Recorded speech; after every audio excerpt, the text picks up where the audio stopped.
প্রয়োজন হলে আবারও 3.5 হাত বাঁশের লাঠি নিয়ে আমরা প্রস্তুত হব। ওদের বিরুদ্ধে আমরা যুদ্ধ করব।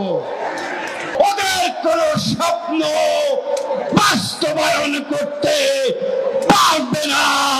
এটাই হলো সত্য, এটাই হলো শেখ হাসিনার জাদুকরী নেতৃত্ব। আমি বহুদিন আগে বলেছিলাম, এই বিশ্বের এমন একটা দেশ আছে, যেই দেশ যার বন্ধু হয় তার আর শত্রুর প্রয়োজন হয় না। নির্বাচন যখন কাছাকাছি, কত না ইতিহাসই রচিত হয়েছিল এই বাংলাদেশে। ওই কিছু কিছু কলিমুল্লাদের মতো বুদ্ধিজীবীরা, বিশেষজ্ঞরা কত ব্যাখ্যা দিয়ে বলেছিল আমেরিকা স্যাংশন দেবে, গার্মেন্টস এই বাংলাদেশ থেকে উঠে যাবে, এই বাংলার মানুষ না খেয়ে মরবে। এই দেশে ওরা কখনোই নির্বাচন হতে দেবে না।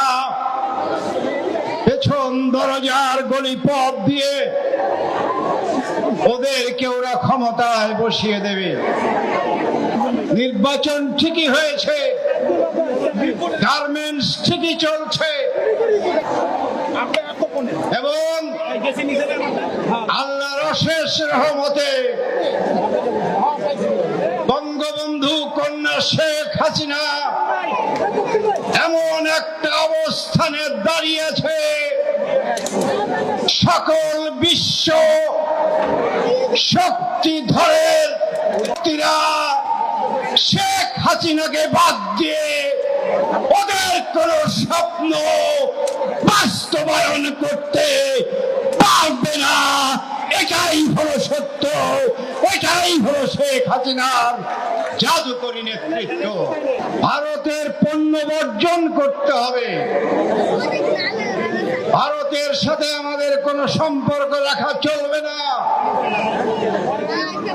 যাদের বিরুদ্ধে যুদ্ধ করবার সময় ভারতের সহযোগিতা পেলাম, ভারত আমার 1 কোটি মানুষকে আশ্রয় দিয়ে ভাত দিল, কাপড় দিল, খাবার দিল, জায়গা দিল। আজ তাদেরকে বর্জন করে অর্জন করব কাদের, স্পষ্ট করেই আপনাদের বলতে হবে।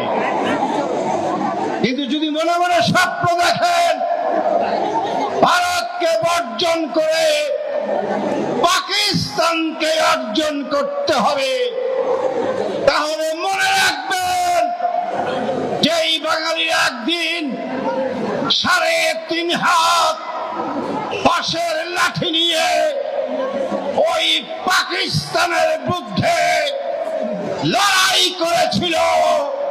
প্রয়োজন হলে আবারও 3.5 হাত বাঁশের লাঠি নিয়ে আমরা প্রস্তুত হব।